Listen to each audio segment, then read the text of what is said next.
మీ ఇంట్లో మొదటి కోటీశ్వరుడు మీరే అవ్వాలనుకుంటున్నారా? ఈ ఫైనాన్షియల్ వెబినార్ లో ఇప్పుడే జాయిన్ అవ్వండి.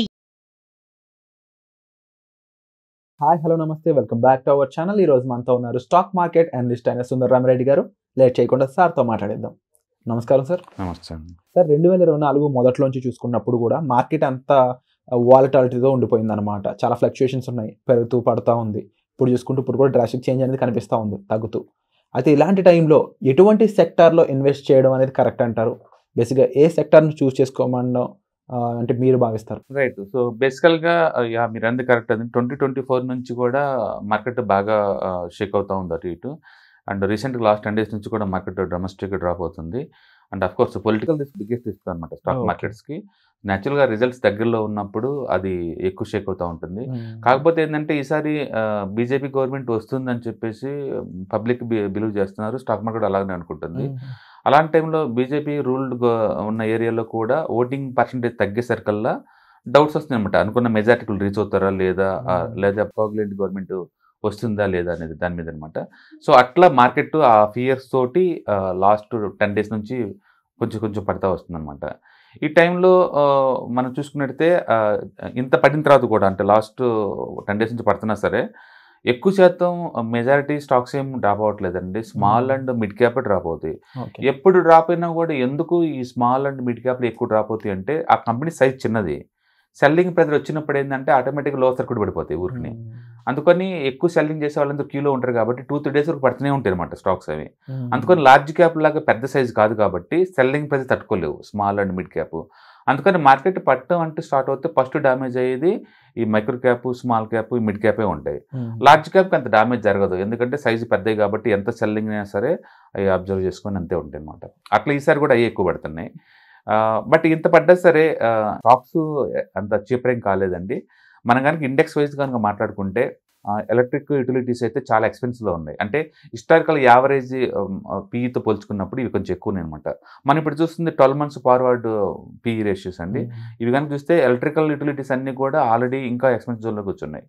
అండ్ పిఎస్సి బ్యాంక్స్ అయితే హిస్టారికల్ యావరేజ్తో పోల్చుకుంటే, గత 10 years యావరేజ్తో పోల్చుకుంటే ఇవి కూడా కొంచెం ఎక్స్పెన్సివ్ ఉన్నాయి, అందుకని చీపర్ ఏం లేవు. అండ్ మెటల్స్ కూడా, అంటే బేసికల్గా oil and gas, metals, PSC banks, electrical utilities ఇవన్నీ కూడా హిస్టారికల్ యావరేజ్ పీఈతో పోల్చుకుంటే ఆ సెక్టర్స్లో ఉన్న స్టాక్స్ ఎక్కువే ఉంది, తక్కువేం లేదు. అన్నిటికన్నా చీపర్గా ఉందంటే ప్రైవేట్ బ్యాంక్స్ హిస్టారికల్ యావరేజ్తో పోల్చుకున్నప్పుడు చాలా చీపర్గా ఉన్నాయి. Of course HDFC bank recent issues వల్ల అది డౌన్ అయింది. అంటే కొటాక్ రెగ్యులేటరీ ఆర్బీఐ నుంచి వార్నింగ్ తోటి అది కూడా కింద అయింది. సో ఈ రెండు వెయిటేజ్ ఆల్మోస్ట్ 50% ఉంటుంది కాబట్టి ఈ రెండు డౌన్ అయ్యేసరికల్లా ఆ సెక్టర్ కూడా ఆటోమేటిక్గా యావరేజ్ దగ్గరలో ఉందన్నమాట. But within the private బ్యాంక్స్లో కూడా మళ్ళీ ఐసిఐసిఐ బ్యాంక్ ఆల్ టైమ్ హైలో ఉంది, and SBI bank Nifty all time హైలో ఉంది, యాక్సిస్ బ్యాంక్ రీసెంట్గా అది కూడా రన్ అయిపోతుంది. సో అవి బాగానే ఉన్నాయి. బట్ ఈ రెండింటితోటి ఎక్కువ వెయిటేజ్ ఉన్నాయి కాబట్టి ఈ సెక్టర్ డౌన్ అవుతుంది.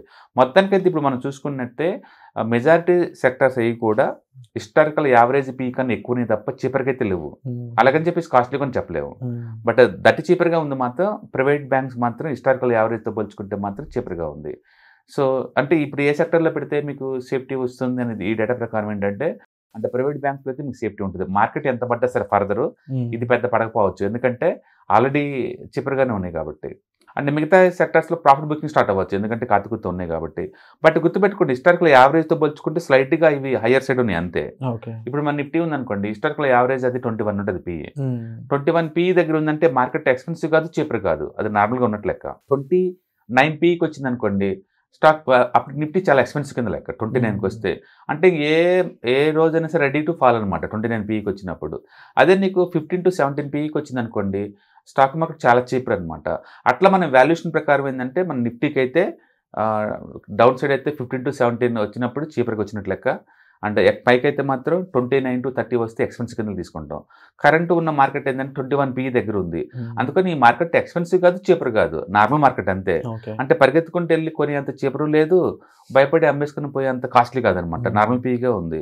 అందుకని ఈ ఎలక్షన్స్ రిజల్ట్ ఎలా వచ్చినా సరే టూ మచ్ పడితే అంటే అది టూ మచ్గా ఏం పడవు, పడేంత మార్కెట్ కాదు, పెరిగేంత మార్కెట్ కాదనమాట.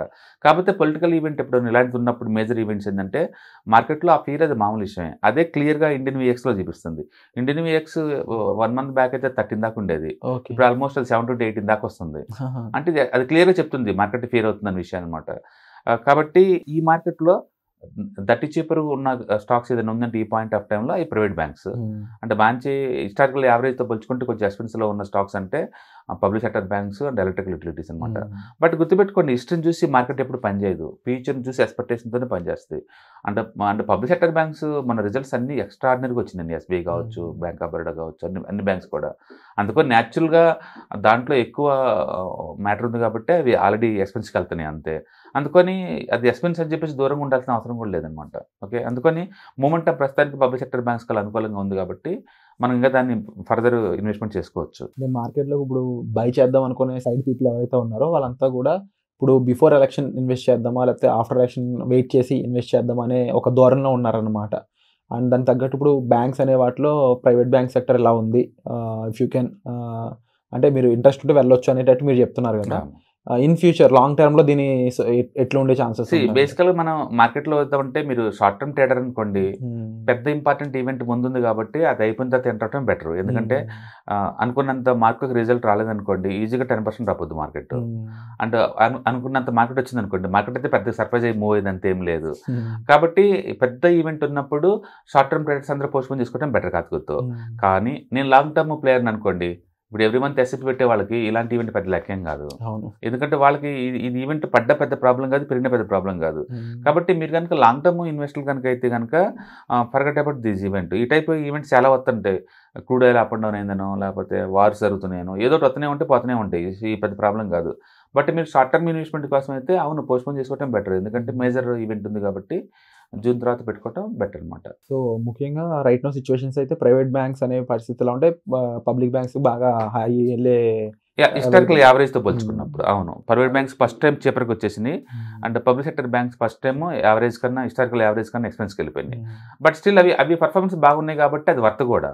అందుకని మార్కెట్ ఎప్పుడు హిస్టరీ బేస్గా తీసుకుని పనిచేయదు. హిస్టరీలో కాస్ట్లీ అని చెప్పేసి ఇప్పుడు కాస్ట్లీ కాదండి. స్టాక్ మార్కెట్ ఎప్పుడు కూడా ఫ్యూచర్ కావాలి, ఫ్యూచర్లో అది బాగుంటుందని చెప్పేసి ముందే కొనేస్తూ ఉంటారు. అంటే ఇన్ ఫ్యూచర్ దాని స్కోప్ అనే దాన్ని బట్టి డెఫినెట్గా ఇంకా ఇంప్రూవ్ అవుతుందని అర్థం. అంటే పబ్లిక్ సెక్టర్ బ్యాంక్స్ ఇంకా స్ట్రాంగ్ అవుద్ది బ్యాలెన్స్ షీట్ అని అర్థం. పబ్లిక్ సెక్టర్స్కి ఇంకా బ్యాలెన్స్ షీట్ స్ట్రాంగ్ అవుతుందని అర్థం. ఇప్పుడు ఎలక్ట్రికల్ యూటిలిటీస్ కొంచెం ఎక్స్పెన్సివ్ ఉన్నాయంటే because of the government initiative ఎక్కువ తీసుకుంటుంది. ఆ ఏరియాలో ఎలక్ట్రికల్ సంబంధించిన యూటిలిటీస్ ఎక్కువ అవుతాయి గ్యారంటీగా. అంటే రెవెన్యూ పెరగబోతున్నప్పుడు ఎక్స్పెన్సివ్ అవుతాయి ఆటోమేటిక్గా. అంటే ఆయిల్ అండ్ గ్యాస్ ఎందుకు ఎక్స్పెన్సివ్ ఉందంటే ఇండియాలో వరల్డ్ వైడ్గా ఎనర్జీ నీడ్స్ పెరుగుతున్నాయి కాబట్టి ఆటోమేటిక్గా అవుతుంది.